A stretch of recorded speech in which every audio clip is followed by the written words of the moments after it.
So, Brad, I meant to ask you, when was the last time you pulled an all-nighter? When I was here in 2011. Is that it? It was 6 in the morning, not 8. So. Exactly. All right. It's been a long couple days. Okay. Anyway, good afternoon, everybody. I'll say first that I've not had much time yet to reflect on the spectacle that transpired on the third floor of the Kansas State Capitol last night and this morning. And just like the entire Kansas legislature, I also haven't had an opportunity to read or review the complex and consequential legislation they passed in the middle of the night. Therefore, I will confirm up front that I have no intentions of announcing my plans for specific bill signatures or vetoes this afternoon. But I do think all that transpired yesterday, overnight, and this morning can be encapsulated in a single question raised by one lawmaker on the floor of the Kansas House of Representatives just moments before the chamber voted on legislation to dramatically weaken Kansas's ability to fight COVID-19. A disease which, may I remind you, has infected nearly 9,000 Kansans. A disease that has sent over 780 of our moms and dads, grandparents, friends, colleagues, and neighbors to the hospital. A disease that has tragically killed 185 of our fellow Kansans and has become the leading cause of death in the United States in a matter of weeks.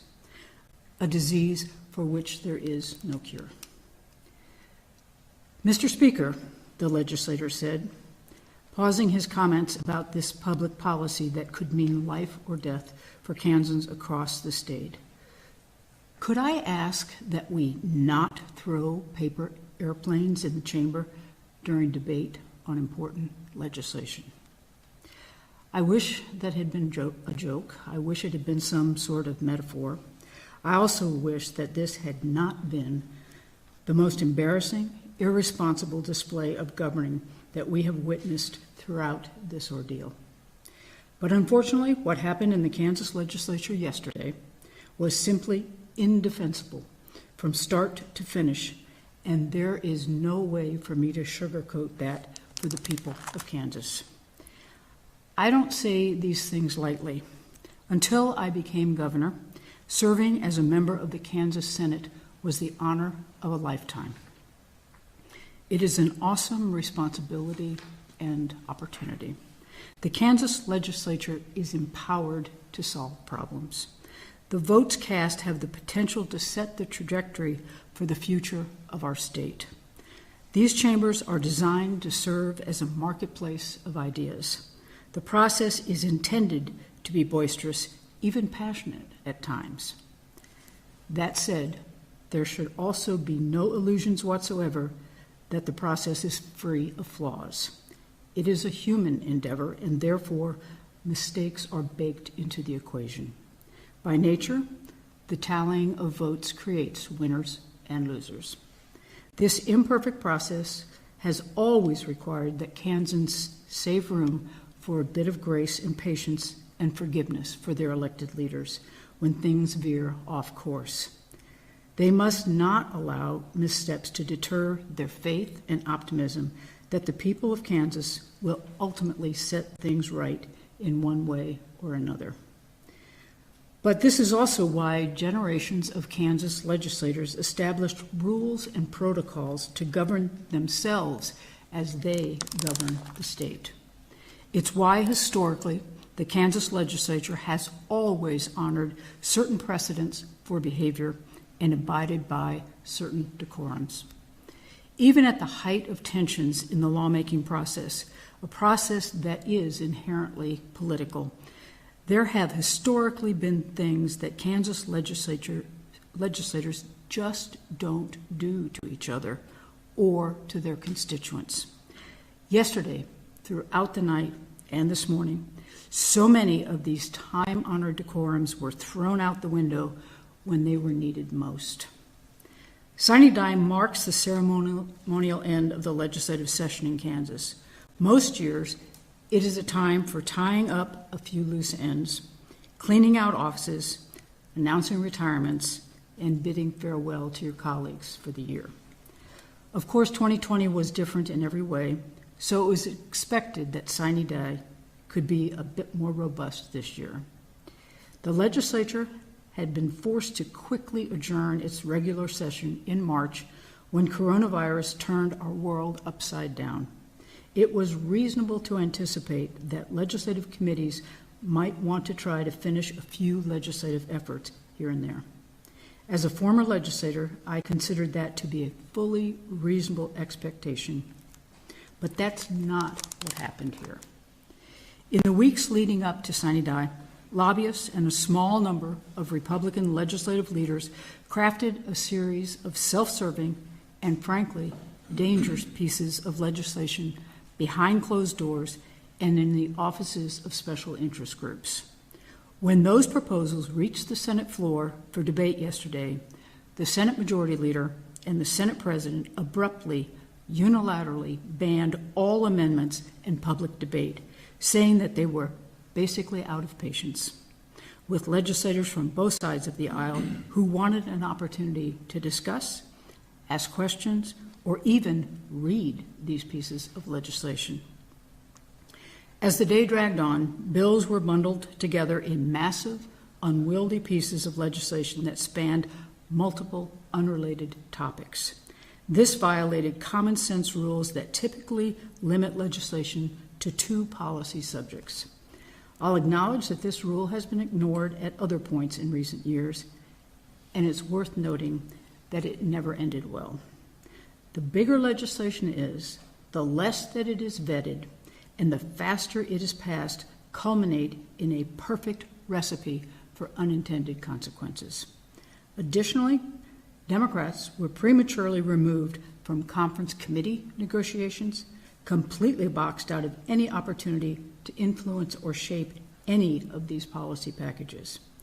Entirely new pieces of legislation seemingly appeared from out of thin air, bills that had received no committee or floor discussion during the regular session, violating the expectation that sine die would stay focused on issues that had already been on the radar of the legislature.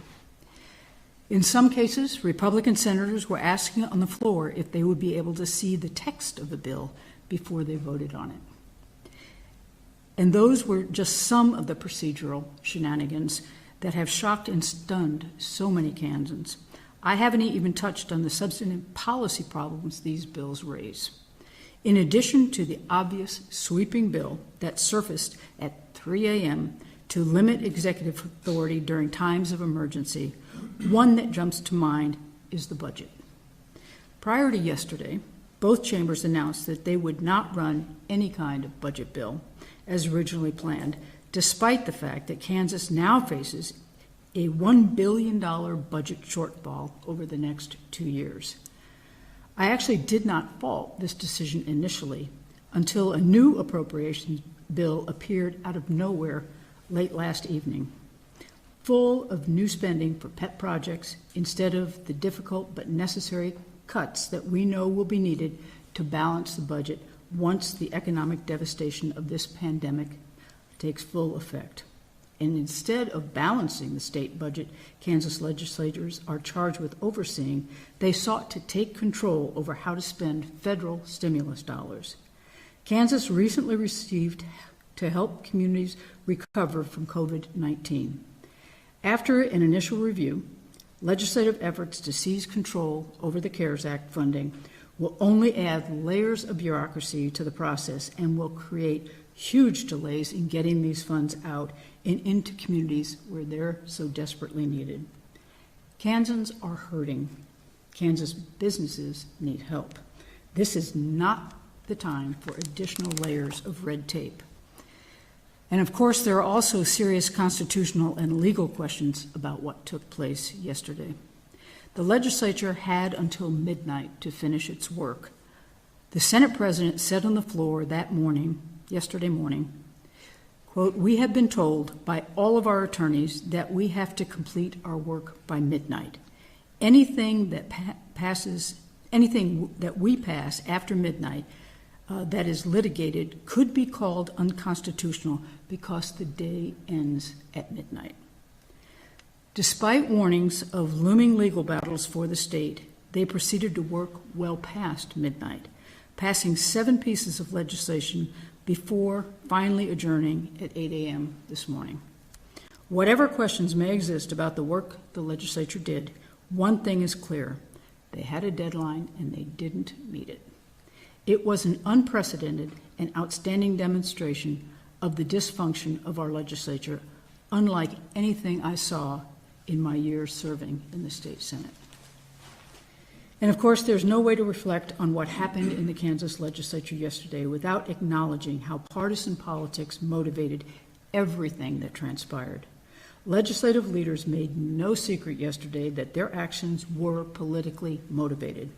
And by the end of the day, we saw once again why this is always poisonous to the process.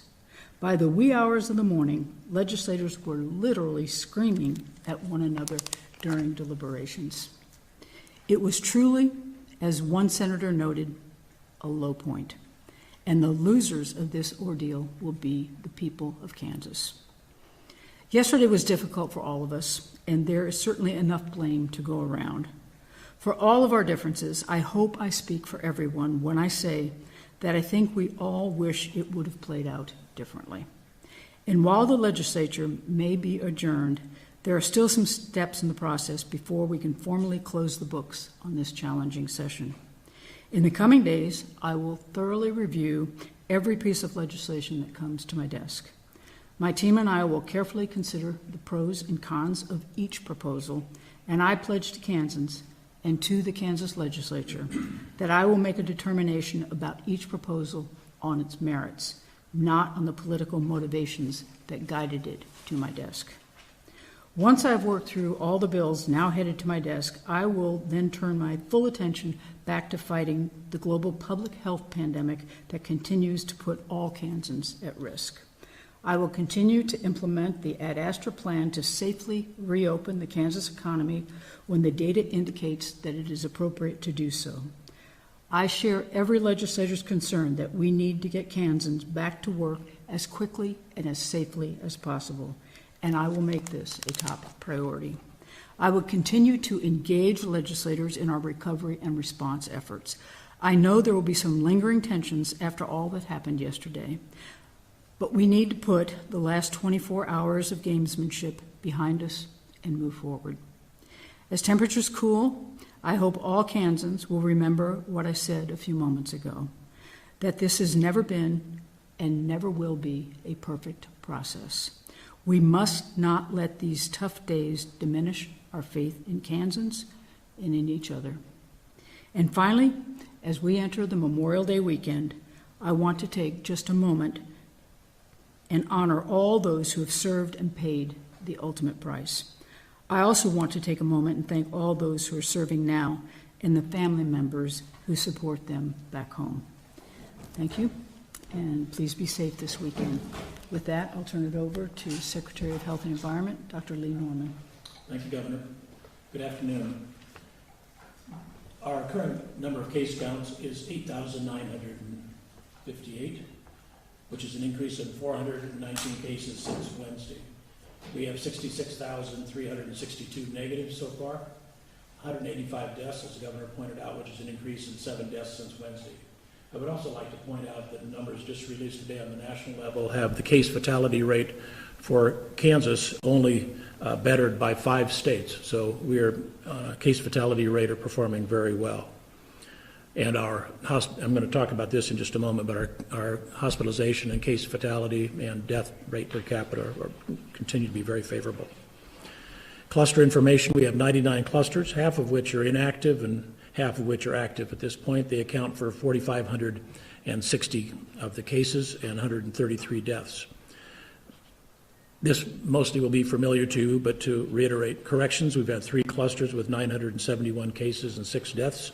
Gatherings, 10 clusters, 126 cases and 11 deaths. Group living arrangements, there's now 7 clusters with 68 cases and 2 deaths.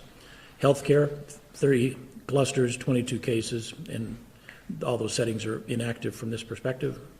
Long-term care, 26 clusters, 632 cases and 104 deaths. Meatpacking is the largest, of course, in terms of the number of cases, 10 clusters, 2,398 cases with 7 deaths.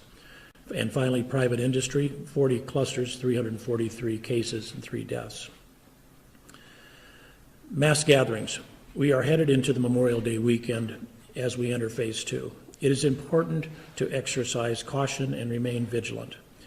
We know, for example, that Shawnee County had its highest weekly case count this week. This is a reminder that just because we are entering a new phase of reopening, the virus has not gone away. People need to remain vigilant and manage their own preparedness. We encourage, again, anyone who had symptoms after going to the public areas at Lake Perry between May 2nd and 10th to reach out to their healthcare provider. We're not quite out of the window of incubation time yet.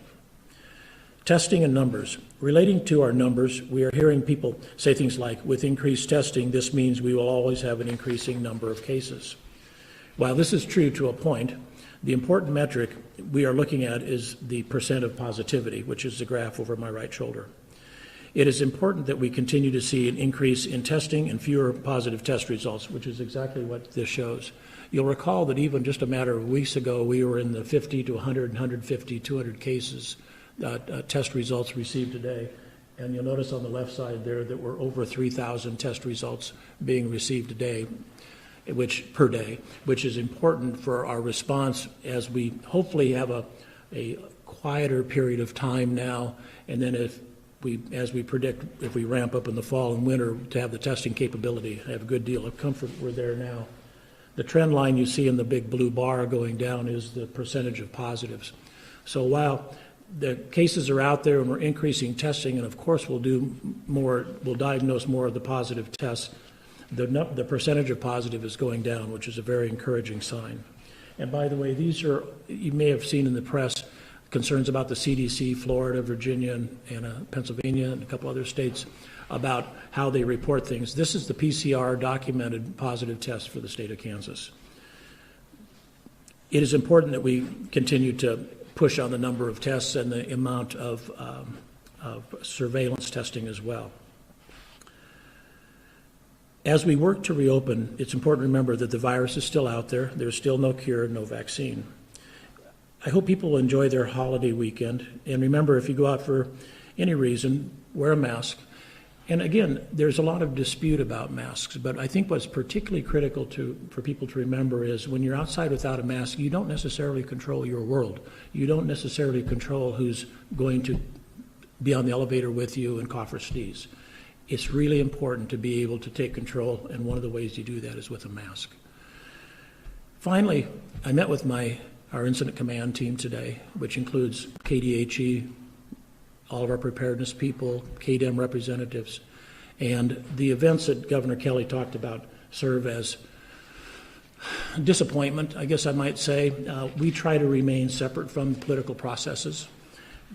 But what I want to do is I want to assure you that with every bit of energy we have, every breath we have, we will depoliticize this process, and we will continue to do the prevention and public health work that we are expected to do, and our energies are not dissipated by this, and hopefully none of these political distractions will get in our way. We are committing to continue to do the job we've been asked to do. That's the end of my comments, Governor. Okay, and with that, we got some questions? Secretary Norman, so when do we expect to see, if we see it, a change in the numbers based on the phases of reopening? Like, if we assume that reopening means more spread of COVID-19, how and when would that be reflected in the data?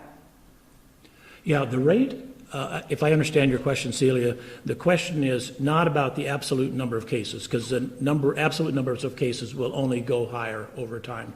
What we are seeing is a decrease in the rate of new cases. Well, yeah, if that's where we would expect to see it, then, so with the reopening phases, yes. we expect to see an increase in the new cases, and when? Yes, perfect. Yeah, we're always looking 2 weeks in a rearview mirror. So after a new phase opens up, you would expect to see the changes within 14 days, but really mostly within 10 days, or because the majority of cases occur within 4 to 7 days after exposure. So we're always kind of chasing our tail a little bit by about 2 weeks. So what we're doing now with entering phase 2, we would expect to see if, let's say people are inattentive to the things they should be doing even during phase 2, and the cases start upticking, we would expect to see that 2 weeks from today. 2 weeks from after. Today, Okay. yeah. All right. So did we see when phase 1 has been over 2 weeks, but 2.5 weeks since that first started the reopening, do we see a bounce at all on openings? Yeah, the question is, have we seen a bounce from when we moved out of phase 1 or into phase 1? And the answer is, if you look in a small geographic area, you might see a little bouncing around, but for every one of those, you'll see dips, and that's why we tend to follow a trend line that blurs out those differences from small area to small area. That's why we are very attentive to overall statewide metrics, but not inattentive to the things that go on, for example, in a single, even low-populated county. But those, if you saw much of a jump, you would expect that to be due to a cluster or with an outbreak in let's say, a business or an industry. So a lot of people were worried about reopening the state at all, that it would spike cases. Do you credit anything? Either people are being extra cautious, or maybe the virus just isn't spreading as much as it once was? I think that people are, the populace is divided. Some people are kind of blasting through it like that they have a lot more freedom. And in reality, a lot of people are being very attentive to that. But time will tell. I mean, I think we're going to also have some good fortune by way of the fact that weather in spring and summer, I think, will be kind to us. It tends to act that way as a virus. It'll be a balance of, if are people still attentive and other people are going to go kind of crazy and not pay attention. Hopefully people will still continue to be attentive, and that's why we've established the guidelines and the rules, really. Can you just talk about the decision to change the quarantine guidelines at the meatpacking plants and what played into that? Yeah, sure. And that was not an easy or automatic decision, because the question that you're asking, Brad, I think is, at a time when the meatpacking plants were being hit hard with new cases, people were home, they were being quarantined for a 14-day period of time, and it was going to essentially stop the plants from functioning. At the same time, I can't remember the date for sure, I think it was April 28th, perhaps, that the president put out the executive order that declared, if you will, the meatpacking plants as part of the food industry, an essential industry. Was already a time when we said, we think that we can work with the engineering modifications in the plants. We can work with the companies. We can work with the local health departments to make some changes that will make it safer. We, at the same time, had requested a few days earlier, and they showed up at that same time, the CDC and NIOSH, which is essentially an occupational safety and health branch of CDC, to come in, walk the floors with the company representatives and the health department. And so at the same time, these coming together saying, I think that we can make some adjustments. We understand you can never mitigate risk to zero, but you don't want to have maximum risk. Is there some place in the middle that we can live with? And that's why the decisions were made such as they were. And I think it was actually, even in retrospect, I think it was work. It was very good, high-quality work. We've reviewed the engineering guidelines from NIOSH and the CDC. The companies have been in compliance with it, and we've had excellent case finding and isolation of the known cases, bringing people back that are asymptomatic, screening people and doing medical checks during the day. It's been a very thorough process, and I think it's been very solid. Would a decision have been different if this had been a different industry, if it had not been beef? I mean, beef has very big business in this state. It's got a fair amount of political clout. If we had been talking some other business, would both of you have looked at it differently? I mean, that's a political question. Well, It comes from the governor. I think you heard Secretary Norman say just moments ago that they are not involving politics in any of the decision-making, and I can vouch for that. And, quite honestly, Brad, neither do I. We really, as I said before, I have really put on audio and visual blinders so that we can look at these things without responding to political pressure, without responding to the emotions of the day, and just make it based on the science. I also think that it was clear that the CDC guidelines paralleled what we were putting in place there. And in addition to the CDC and the NIOSH engineering process that went on, we also established a non-congregant living situation so that people could be quarantined. If their families were too large, they didn't have any place to be isolated at home. We set that up. So we did it with the safety of those workers in mind. Certainly, like we're doing everything else, we recognize the economic impact of the decisions that we make. So those were both on the table, but politics was not any part of the decision.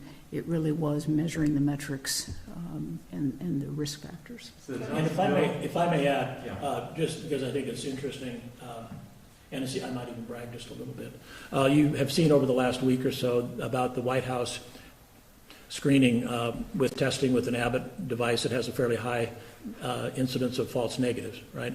And we use the Abbott device out in many places throughout the state. We've got dozens of them around the state, but we never have used it as the sole screening in packing plants in southwest Kansas or Lyon County. We always followed it up with a PCR test if it was negative. In other words, a positive is a positive, but a negative, we never took it at face value as a true negative. So we always followed up, belt and suspenders, always followed it up with a PCR testing.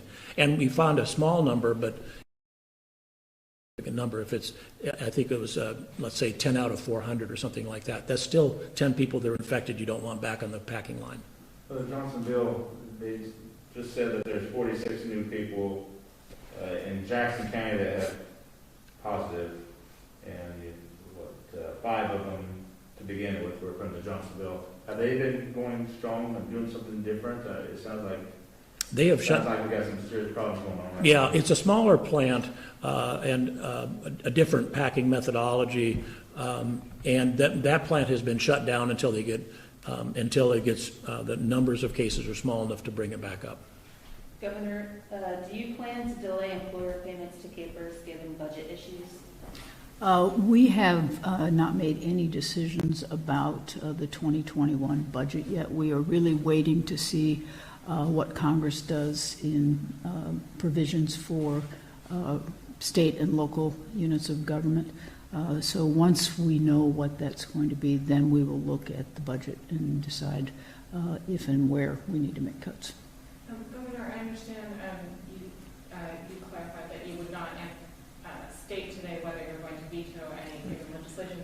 Is it possible to say whether it's clear at this point if a veto would have a certain effect? Like, for example, if a veto would cause your executive orders to go away, are we clear on whether that is a consequence at this point? This sort of feels like deja vu, Celia, where, we were having the same discussion in late April about what would happen to executive powers. And I have to give you the same answer I gave you then, is that we've got our legal team on this, and we'll be reviewing our options as we go forward. Governor, speaking of legal, the Attorney General weighed in before, was a prelude to everything you've already discussed. What was your thoughts about his opinion and what he had to say in it? Well, first I'd like everybody to remember that an Attorney General's opinion, while valuable, is just that. It is an opinion. The courts are the ones who make the rulings on whether something is constitutional or not. I think it would have been more helpful if the Attorney General could have worked with us and if he felt so moved as to make the statement that he did and to testify in front of the Judiciary Committee and give them guidance, that he would have considered the timing of all of this and the possible ramifications of the legislature moving forward as they did. Secretary, have you been consulted on the Katy Med Center's study of hydroxychloroquine as a preventative measure for healthcare workers? And can you help explain for people why the trial of the drug as a preventative measure is different than the observational study that came out today, indicating the drug is actually dangerous for people who test positive? Yes, that's the hydroxychloroquine study is being done by the Mayo Clinic, and people who are frontline caregivers can self-identify and enroll in this. And it is exactly what you said, Lauren, and that is to see if the drug is helpful in preventing getting infected with COVID-19. The one thing I can't comment on is if the dosage or dosage schedule is different than the treatment schedule, but this is a nationwide study, and I do know that there are significant concerns about the cardiac rhythm disturbance possibilities from hydroxychloroquine, but the study is still ongoing and hasn't been terminated because of the more recent findings. Governor, as we move through, or as you move through looking through the bill on emergency powers, what would it have to do for you to want to veto it? Put the people of Kansas at risk. Secretary, to return further to the meatpacking topic. So last week on Here and Now, you said that Kansas would have the authority to shut down meatpacking plants if it were needed. Has that actually been a consideration? And, given just the sheer number of cases that we've discovered in meatpacking plants, why the determination that it's not necessary? Yes, good question. The statutory authorities do rest, among others, with the state health officer to do that if the county health officer isn't taking due precautions. And I don't know if any of the legal proceedings have any effect on that statute or not. That's outside of my realm. I think the reason that it hasn't been necessary to do that is because I felt that the mitigating actions taken have been sufficient. And you've seen that while there's a lot of cases, not only in the meatpacking plants, but in the communities too, and that wouldn't be surprising. I don't think there's any reason to necessarily assume that all of the COVID-19 cases in meatpacking individuals necessarily came up at the work site, because there's also COVID-19 in the community, as you would expect. But they've had very few deaths, and even some of those that have not been in meatpackers, but have been in the community members themselves.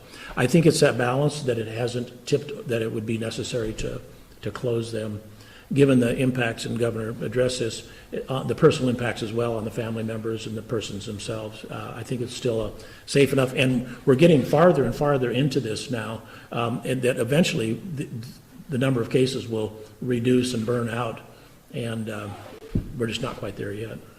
Dr. Norman, we were tracking a difference between COVID-19 deaths from the Johns Hopkins studies and KDHE studies, 185 versus 205. A couple of weeks ago, we had a spokesperson tell us that was probably because of some lag that you're getting from the reported test. We checked it today in the county, or recently, and the county numbers match the Johns Hopkins numbers, which is 205. So we're just wondering if there's kind of more of an explanation for the differentiation there. Well, what I know is that we get not only from the county records, but we get death records. And that's the information that we have to work with. I'll have to, if there's remaining a difference with the Hopkins, I'll have to go back and find out. It wouldn't surprise me. Remember early on with the cruise ship, there was a death that Johns Hopkins assigned to Kansas. And the reason is because Kansas, when they didn't have a state to attribute it to, if it was undisclosed or unknown, it put it right in the middle of the country, which unfortunately happened to be right in the middle of the state of Kansas. We corrected that, and I'll have to go back and see. I'm just thinking out loud that if that may or may not be a recurring problem, we can get to the bottom of it. But I'm very comfortable with our numbers. There is a question that comes up every now and again. Is it the cause of death that was COVID-19, or was it the underlying conditions that were contributing factors? And usually and I've unfortunately in my lifetime has filled out a lot of death certificates, and sometimes it does require a certain judicious, was it the cause of death or was it a contributing factor? But I'm pretty comfortable. We review every one of the death certificates so that we can authenticate it. And there have been a couple that we have said are clearly not COVID-19 deaths. that maybe have had it that way, but we've had to look and then go back to work with the medical examiners and the attending physicians to make sure that they're reflective. I'm pretty comfortable with the numbers. One more question? Governor, circling back on the AG's opinion, buried in there, if you stripped away that COVID-19 bill, there was a nugget that the Attorney General had suggested where you could go adopt the animal, there's a emergency declaration for animal pandemics. And there had been some suggestion in committee by your chief of staff that would strip everything else away. Would that be something that you could potentially go for in a hypothetical if that had been? And there is a component in that big giant bill. There is a component of that. Obviously, the bill's bigger than that. Right. We've said all along that we do think that the Kansas Emergency Management Act needs review and probably modification because it wasn't designed for an emergency like this. It was designed for floods and fires and tornadoes. And so now we've learned a whole lot of things about what an emergency like this is going to create. For instance, when I declare emergencies for tornado, you're not going to see me follow up with over 30 executive orders. That just doesn't happen. This type of emergency has required action like that to protect a number of Kansans and to allow some things to happen, the trucks on the road. So it is different. The statutes probably need to reflect the differences and reflect what we've learned from this, but that's not something you do in the middle of the night. That is something where the legislature comes together with an interim committee, and they study the issue and they carefully craft statutes or legislation to put into statute, and they hear from the public, they hear from experts. And then it's presented and debated, rather than screaming this thing through last night. It just was the wrong way to do it. So that's what I was talking about when I was talking about the timing on the AGs. Yeah, we agree. The Emergency Management Act needs to be reviewed, and hopefully we will get a chance to do that. Thank you.